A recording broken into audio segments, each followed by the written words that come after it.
Social change and internal strife consumed the South as the war dragged on. Initially, white Southerners widely supported the Confederate cause and war effort, claiming the war was being fought to protect liberty against Northern tyranny. Yet public disaffection grew, especially over the draft, which allowed substitutes and exempted one white male for every 20 slaves on a plantation, thus releasing from service many overseers and planters' sons and greatly increasing opposition to the war among poor whites. Economic crises also caused inner turmoil in the South. As the blockade became more effective, more of the South became occupied by Union forces and slave productivity declined. Shortages of essential goods became widespread. Confederate policies that seemed to favor the wealthy and large slave owners exacerbated the effects of economic troubles as poor whites felt they faced unequal burdens.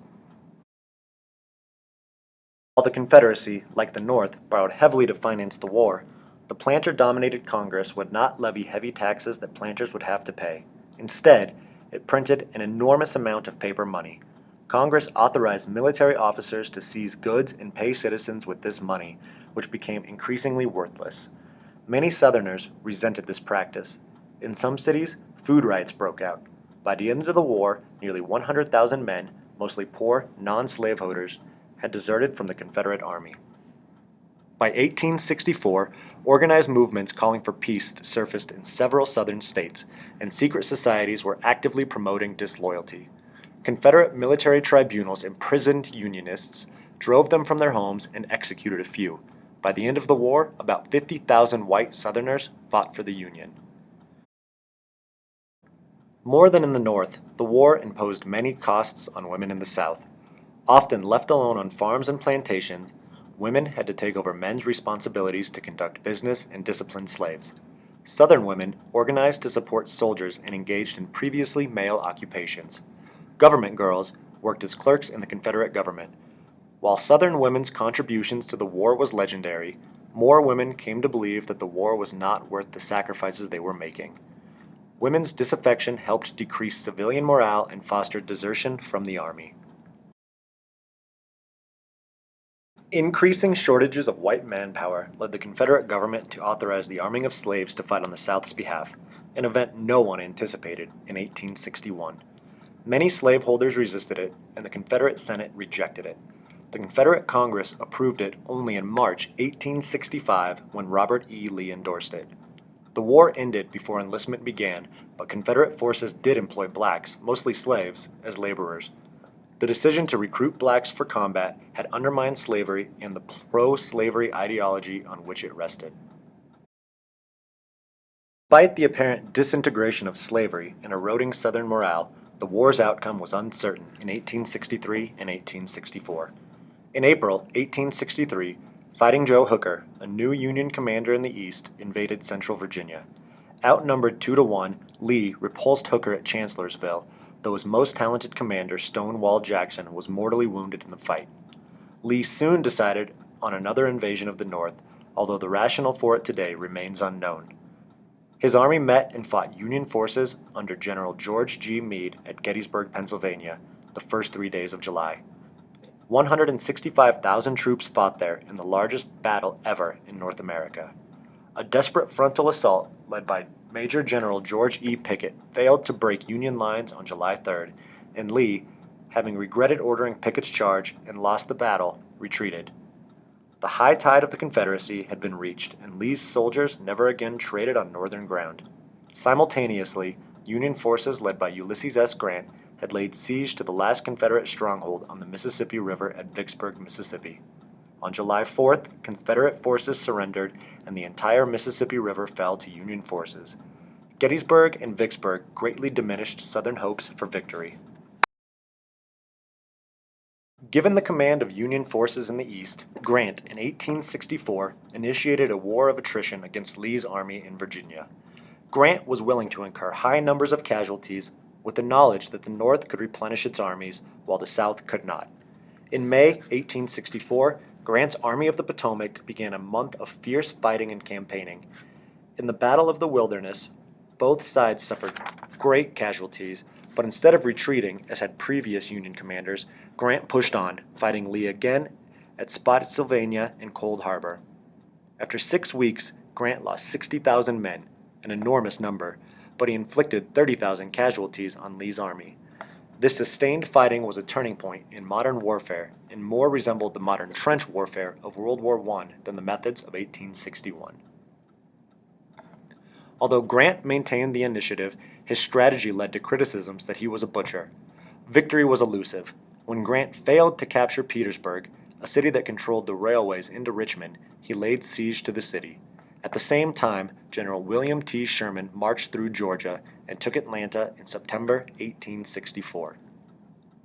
With casualties skyrocketing in the spring and summer of 1864, Northern morale sank to its lowest point in the war. Lincoln believed that he would lose the presidential election in the fall. Radical Republicans nominated an alternative candidate on a radical plank, and General George B. McClellan, the Democratic candidate, called for a peace conference with the Confederacy. Ultimately, Lincoln secured the Republican nomination and with Sherman's capture of Atlanta won a sweeping victory. Lincoln's re-election guaranteed the war would continue until the Confederacy had been crushed. Federal authorities came to supervise the transition from freedom to slavery as the war came to an end and more Southern territory came under Union control. Conflict over access to land, control over labor, and new structures of political power took place in South Carolina, Louisiana, and other parts of the South. The most well-known of these rehearsals for Reconstruction was the experiment on the Sea Islands off of South Carolina's coast. In late 1861, the Union Navy occupied the islands and whites fled, leaving 10,000 slaves. Northern Army officers, cotton plantation investors, and black and white reformers came to reconstruct the island and lift up the island's blacks. Northern-born teachers believed education would make the former slaves self-dependent and productive citizens and started schools. Although the slaves' most basic demand was for land to farm themselves, some Northerners believed free labor for slaves should take the form of wage work, which was more humane than slave labor. When the land was sold by the federal government, it went to Northern investors who wanted to show the advantages of free labor and make a profit. By 1865, Sea Island black families were working for wages, gaining an education, and enjoying a better material life than under slavery. A very different experiment took place in Louisiana in the Mississippi River Valley. After Vicksburg, Union authorities tried to resurrect the cotton plantations with wage labor, but they forced the former slaves to sign labor contracts. At Davis Bend, however, freed blacks were given the plantation lands of Jefferson Davis and allowed to divide it amongst themselves and farm it as they saw fit. The future political status of African Americans became a central point of debate as the war continued, and events in the Union-occupied Louisiana focused the nation on the question. Lincoln, hoping to establish a civilian government in that state, announced a 10% plan of Reconstruction. This offered an amnesty and full restoration of rights, including property except for slaves, to almost all white Southerners who swore loyalty to the Union and support for emancipation. When 10% of the voters of 1860 took the oath, they could elect a new state government, which would have to abolish slavery. Lincoln's plans offered no role for freed blacks, but he hoped that his plan would appeal to white Southerners and hasten the war's end. Free blacks in New Orleans, however, used the Union occupation to push for civil, legal, and political equality, and they found sympathy among radical Republicans in Congress, who in 1864 passed the Wade-Davis bill. This bill required a majority, not just 1/10 of white male Southerners, to pledge loyalty to the Union before Reconstruction could begin in any state. It gave blacks legal equality, although not the suffrage. Lincoln vetoed the bill, and as the war came to a close, no plan for Reconstruction existed to follow its end.